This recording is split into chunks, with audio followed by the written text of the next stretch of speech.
The Tale of Warren Buffett, written by Mary Buffett and David Clark. This is what happened to Warren with the Benjamin Graham-inspired investment strategy of buying bargain stocks that were selling below book value, regardless of the nature of the company's long-term economics. This was something Warren was able to do with great success during the 1950s and early 1960s. But he stayed with this approach long after it wasn't viable anymore. The chains of habit were too light to be felt. When he finally woke up in the late 1970s to the fact that Graham bargain ride was over, he shifted over to a strategy of buying exceptional businesses at reasonable prices, then holding them for long periods, thereby letting the business grow in value. With the old strategy, he made millions, but with the new one, he made billions. As an investor, you don't have to try to get rich overnight to eventually get rich. Warren is shooting for a 20% annual rate of return, not a 200% annual rate of return.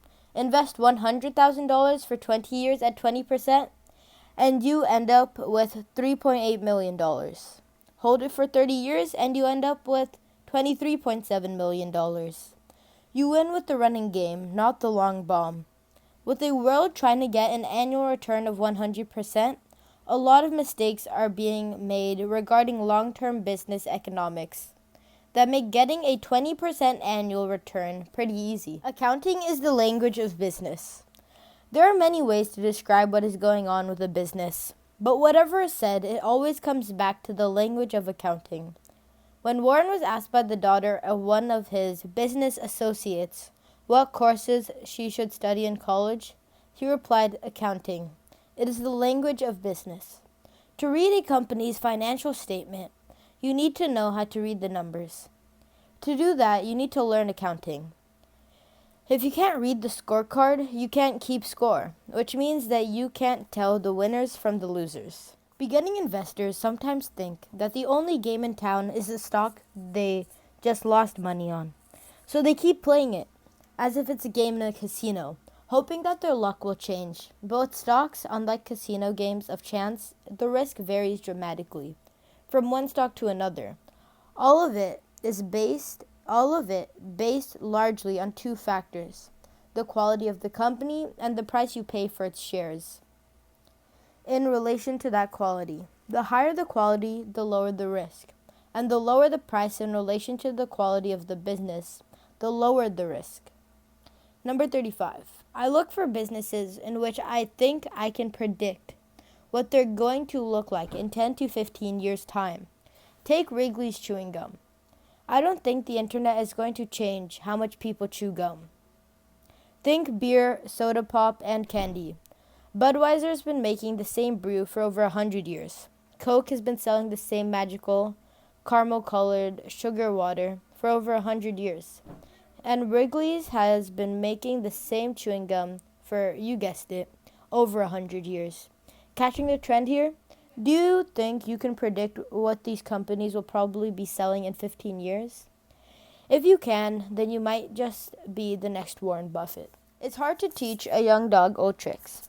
Warren has found that business acumen that comes with age is next to impossible to teach to younger managers.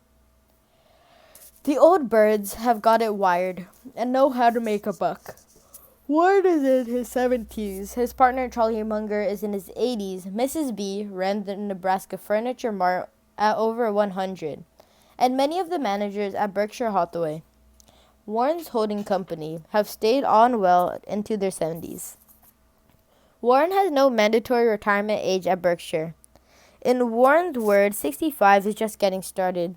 Age and experience can be farther greater virtues than youth and enthusiasm when it comes to making money the old-fashioned way. If you let yourself be undisciplined on the small things, you will probably be undisciplined on the large things as well. Warren has found that people often make exceptions to a disciplined investment strategy when they're making small investments, and that this behavior often leads to an unraveling of a disciplined approach. Discipline is the key to success in the investment game.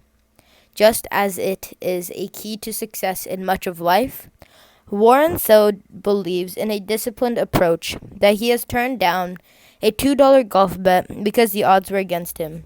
He freely admits that on the golf course, the odds are usually against him. In Warren's world, little things really do matter.